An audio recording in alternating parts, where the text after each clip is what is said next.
In today's video, I'm going to be covering a very important topic. So this is going to be the complete guide to buying a wedding dress.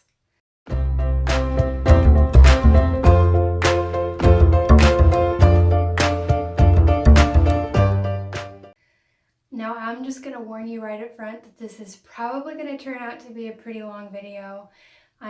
Just simply because I'm going to try to cover everything I possibly can. And all this information that I'm giving you can be found at inspiredweddingplanner.com/dress. All this information is written there. You can go and refer back to it.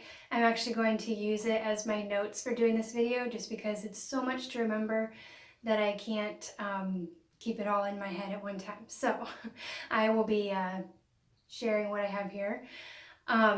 So the reason why I wanted to do this is just because buying a wedding dress can be so stressful. Not being able to figure out what you like or what style works best for your body type, what neckline you want. There's different colors. There's just so many different aspects.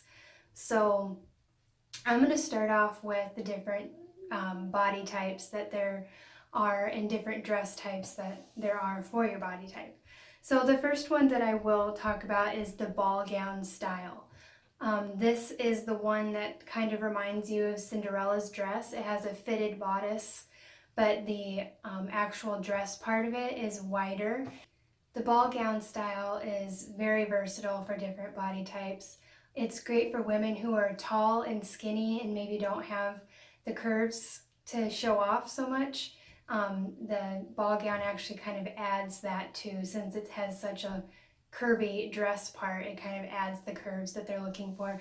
But there's also a lot of women who are bigger who like the ball gown style because it kind of accentuates the curves on their top but hides the bottom. Due to the fitted bodice, it kind of cinches in their waist and then the rest of it kind of curves out. So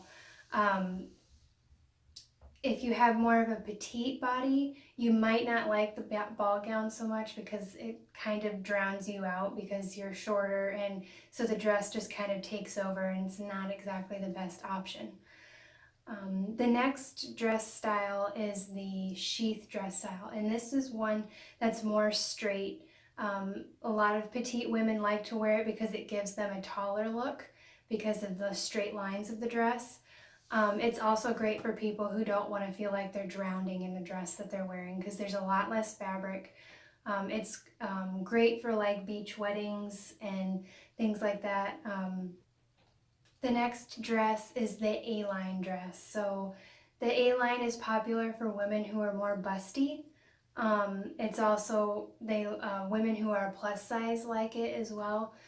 It's just a little less, it's similar to the ball gown, but a little less overwhelming as far as the amount of material.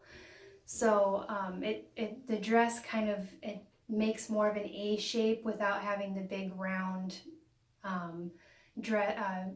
bottom dress half. So it just kind of goes straight down, but more of it at an angle like an A. It's really good for pretty much any body type. A lot of women who have more of a pear-shaped body where they're skinnier on the top but maybe larger on the bottom like this dress style. But it's pretty versatile. It's easy to wear, it's flowy, it's beautiful. So it's a great option for almost anybody.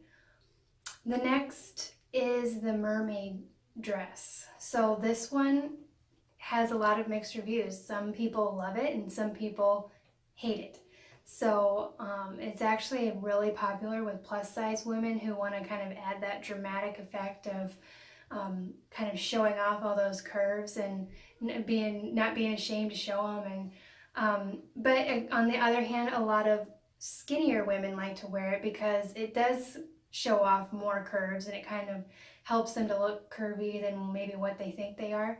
So it's just one of those dresses that you either love it or hate it, and a lot of people do love it. I've noticed it's becoming a lot more popular to wear. The final dress style that I have for you are short dresses, and these can either be knee length or they can be like mid-calf. They're usually seen more in casual atmospheres, so this could be like a courthouse wedding, this could be for a destination wedding, and even beach weddings as well for, if you want to go stroll along the beach and you don't want the water getting on your dress, that type of thing. As far as like destination weddings, these are really great because they're easy to travel. Same with the sheath dresses, they're easy to travel with as well. There's not as much material that you have to worry about packing into a bag, or it's not recommended that you check your dress into luggage. It's better that you would carry it with you on the plane in a carry-on. So these dresses they're just easier to transport basically. But they're very beautiful, and they look, some of them just look so gorgeous. And they look good on any body type. I should mention that. Yeah. So in this next section, I wanted to cover the different neckline styles because there are a ton. And there's a lot to choose from, and a lot of it depends on your personal preference. It depends on how much you want to show. Some women don't mind like the strapless dresses, but even those have different necklines. Some women would prefer to have their neckline more up by their collarbone and so forth. So the first one I wanted to talk about is the sweetheart neckline. And the sweetheart neckline is called that because it has kind of a heart shape on the top, so it comes down and goes up and around like the top of a heart. And this would usually be up here about middle of your chest. Normally it's strapless, but you can add sleeves to it just to kind of almost like a Queen Anne, which we'll discuss that one here pretty soon. So it has a very defined point, and then it comes up like a heart. Then we have the straight across neckline, and this is the one that's popular for, like, you would think of like a tube top. It's normally strapless, but there have been dresses that have added just like spaghetti straps or something like that to it. Just a straight across, it's probably one of the most popular neckline styles for dresses, even though there have been more that have become popular as of late. The next one is the semi-sweetheart. So this, just like the sweetheart regular one that looks like the shape of a heart and goes up, this one kind of goes along the same line, but it's not quite as defined down here at the point. It's more just gradually kind of a wavy kind of look. So it's a little bit more conservative than the sweetheart just because it doesn't dip down quite as far in the center. But it still has that defined shape of like the top of a heart. The next one is a V-neck, which is, everybody knows what V-neck is. It comes down, and on wedding dresses you'll see it kind of shallowly come down, or you can see a very deep V that will go down in between. Yeah, that's basically how we know what V-neck is. The next one is the one shoulder. So this would be the one strap that would come across one shoulder and then come down and across the front of your chest. So the other shoulder would be completely exposed. That one's pretty simple to understand. Then there's the off-shoulder dresses. So this is, I always think of like the Pride and Prejudice and the old-fashioned type dresses that you see in those old movies where the neck could be like a little, almost like a sweetheart kind of down here, and then it would just come off and across, and sometimes it could look like little sleeves that are just off the shoulder, or it just comes out straight across off the shoulder. So the tops of your shoulders would be exposed, and then just like a short little sleeve down here about where your biceps are. The next one is the Queen Anne. So the Queen Anne is, it's like a strapless, but it normally would have like a lace kind of sleeve that kind of comes up and just over the tops of your shoulders. So it would just kind of be in this section right here. Just like real delicate sleeves that are kind of like a cap sleeve, but a little bit different.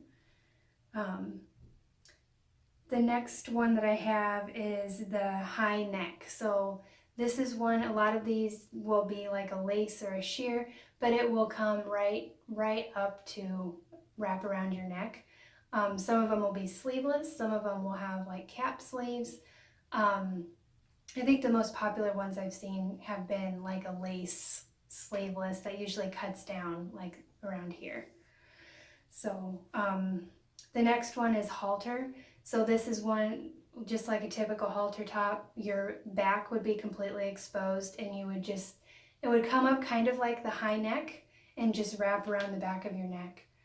So, and then the next one I have is the halter strap, and the reason I have this listed separately is because this would be where you would have straps that would connect like from here, and they would come up and then tie around the back of your neck. So instead of your top coming all the way up to your neck, it would be kind of like a strapless down here with the straps that would come up and go back behind your neck like a halter top. The next one is the boat neck. So this would be where the top of your dress would come up probably to about here, and then it would just loop all the way to your shoulders and just have a little bit of connecting up here. So it's kind of a wide neck that would come out to the edges of your shoulders, and then it would connect. And normally the back looks pretty much the same, but I have seen some dresses where they are backless and it would just flow down the back.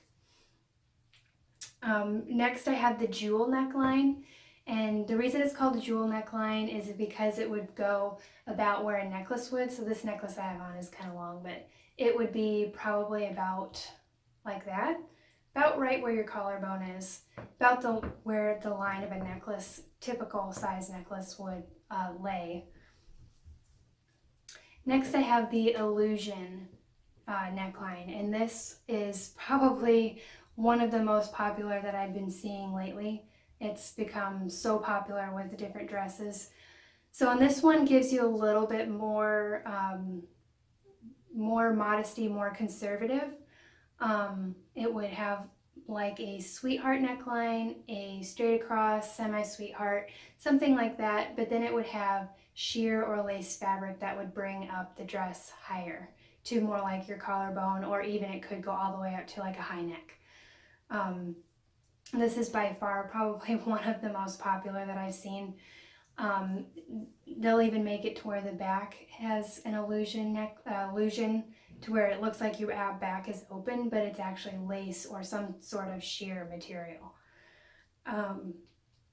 I just have a couple more. So there's the square neckline, which is just the way the name is. It would come down like a square with a very noted 90-degree angle coming up this, and then there would be straps.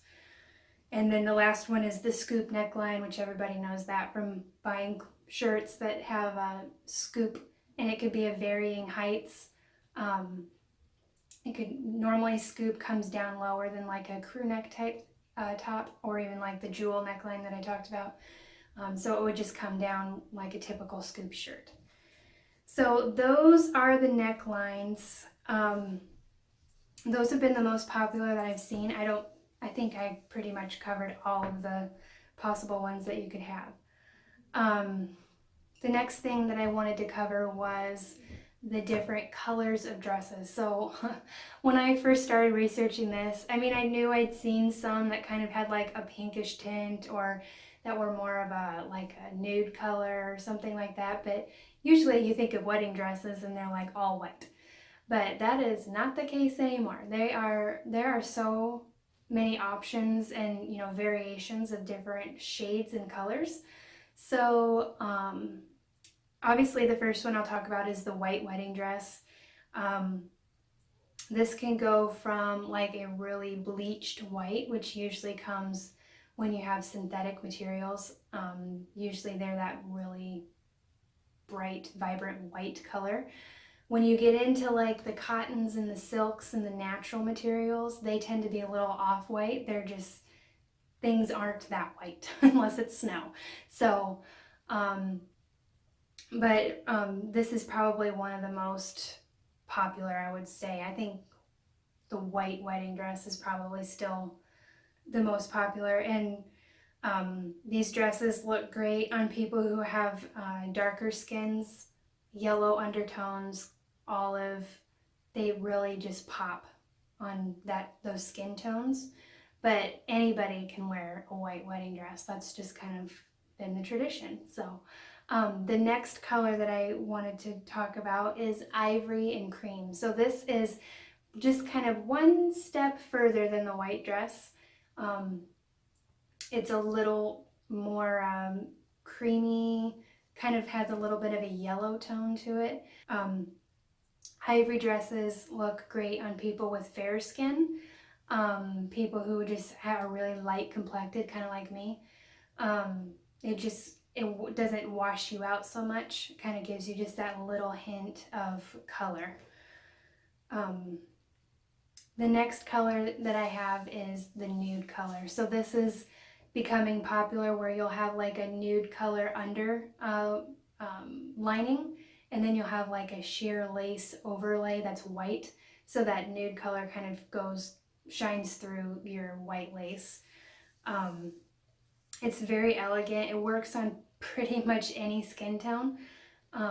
There's different shades of it. You can get real light, and you can get a little bit darker. This is one that I have noticed becoming more popular than, it's probably number 2 to the white from what I've seen as I've researched. Next is the blush color dresses. So these are the ones that have that pink kind of blush look to them. These are also really good on light skin tones. Not as popular from what I've seen, but they do exist, and it would really make for a unique wedding dress if that was something you decided to go with. And then the last color that I wanted to talk about is the smoky gray. This is also something that's not quite as common, but it's getting up there in popularity. You're seeing more and more of them when you look at wedding dresses online, wedding shops, and so forth. The smoky dresses, they're just really versatile. They go with like any color scheme that you have. They would go with, unlike where with blush, if you're doing like a red and white Christmassy looking wedding, a blush dress probably wouldn't go very well, but the smoky gray goes with pretty much anything. So it's a great option for the versatility and if you want something that's unique.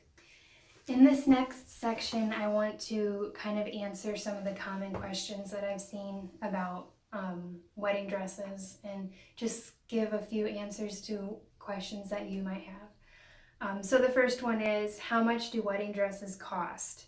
So the average cost that people spend is about $1,500, and that does seem like a lot. That doesn't include like your undergarments and your shoes and your alterations.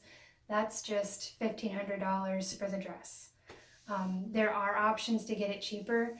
One place that I've been looking at online is called Dressily Me, and I will leave a link to that down below in the description.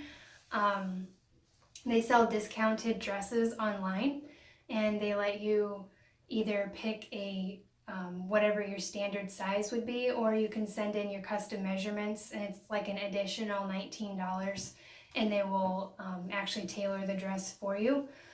But they have you could get some really pretty dresses for between $200 and $500. You just kind of have to take that risk and that chance and be willing to get a dress online instead of actually seeing it in person. They do have a return policy that's like 5 days from the time you receive it. So as soon as you get it, try it on, see what you think, and go from there. So yeah, they're expensive, but there's options. You could go to a thrift store. There's different things you could do if you're looking to save money on the dress. The next question is, are wedding dress appointments free? So this is going to vary depending on your shop. They all do it differently, but most of the time, yes, they do not charge you to come in and try on wedding dresses. So just grab your girls and go in, and you might want to call ahead of time just to make sure, but most places, they want you to spend that $1,500, so they're not going to charge you just to come in and try them on. It's just seems kind of dumb that they would do that, unless they're like a really small boutique that's only open certain hours and private showings and stuff like that. But for the most part, yes. Can wedding dress prices be negotiated? You can try to negotiate. They might end up doing it for you. You might be better off just asking if they're having like a trunk sale or if they have samples that they can sell you. Some places might do it, some places might not. There have been some people that have said that they found their same exact dress at a different store, and for whatever reason the store was further away, or they just liked the people they were working with, they didn't want to buy it from them, so they came back to the store that they liked, that they originally found the dress from, and asked for a price match, and the store did it. So you just need to ask. If you end up finding it somewhere cheaper, if you find it online cheaper, they might be willing to do it. Otherwise, just ask if they're having a sample sale or something like that, that you could get a discount dress. So I love this question. When are wedding dresses on sale? So wedding season is usually from like May to September. So during the summertime, wedding shops and stuff aren't getting very much business because people that are getting married in the wedding season would have bought their dresses months and months and months ago. So the best time to go check out sales is actually like June, July, August, in that time frame. So definitely keep your eye out on sales in the middle of summer because that's when they'll be doing it. Can wedding dresses be rented? Yes. We rent tuxedos and suits for guys, so why couldn't we rent wedding dresses? Yes. You can go on like Rent the Runway and you can find some really nice dresses. They don't have like a wide variety of styles. A lot of them are more of the sheath style, but you can definitely go on. They have a lot of the shorter styles. Just go on and see what they have, and yes, you can definitely rent a wedding dress. Same with the bridesmaids dresses. I think even flower girl dresses, they do. So for sure. Are wedding dress sizes different? Yes. Wedding dress sizes are always sometimes one or two sizes larger than what you are normally wearing. So some people have freaked out because they ended up having to buy a size 12 wedding dress when they normally wear size 10. It's okay. Wedding dress, the reason for this is because a lot of these designers have started in Europe and they size their dresses based on European sizes, which are smaller than the American sizes. So that's why the dress that you buy is never the right size of what you normally buy. So like if you went to buy a dress online at Dressily Me, you would want to, they always have a measurement chart. You want to check that, but it might be better just for you to buy a size or two larger than what you normally would buy and have it altered somewhere locally, which more than likely was going to be cheaper anyway. And just do it that way because the sizes are different. Can a wedding dress be let out? Yes. I actually did a video of this a couple weeks ago that you can go back and check out, and I will put a link to it somewhere up here. You can have your wedding dress let out if it ends up being too small when you go in for your final fitting. They can either let out the seams, they can let out some of the material in the zipper, they could put a gusset in under the arm, or they could put in a corset back, that corset back would give you about 5 inches. So if your dress ends up being too small or you bought a thrift store dress that's not quite the right size, there's definitely ways to get around it, and we can make it work. Can a wedding dress train be shortened? Yes, a wedding dress train can be shortened. Some women have actually like cut the entire train off just because they didn't want to have to mess with it. It can be a little tricky depending on what your material is made out of and what the hem is made like. So if it's like a scallop hem, that could be a little bit tricky. You'll just need to take it to your seamstress and ask them their opinion and how they would do it. But yes, it can be done. How much will wedding dress alterations cost? So this is going to vary depending on how much you need to have done. If it's just a matter of taking in the bust a little bit, or just minor things, it shouldn't cost you too much, maybe $100.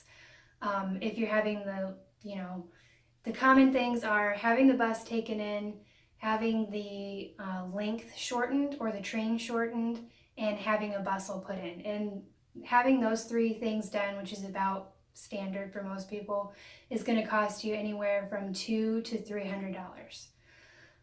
So just keep that in mind when you're buying your dress, that you'll have that extra expense.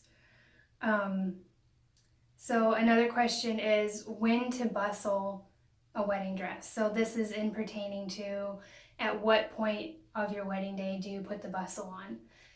So some people have asked, should I leave my train out for the first dance, or, honestly, I've never seen anybody do that. I think it would be a little cumbersome to have your train out. Most people just go, so at some point in between the ceremony and the reception, they grab their maid of honor, their mom, whoever, and just have them put the bustle on, just so that you can have fun without worrying about somebody stepping on your dress or tripping over it, or you stepping on it or something. So at some point in between the ceremony and the reception is when you should bustle the dress. So that is all that I had to cover. I hope that is helpful. I know it's a lot of information and I probably went a little fast, but that is your guide for buying a wedding dress. If there's any other questions, or if you have any other thoughts or ideas, please leave them in the comments below and we'll just keep on the discussion down there. So again, if you want to go through and see all of my notes on all of this and go through it back again, you can go to inspiredweddingplanner.com/dress.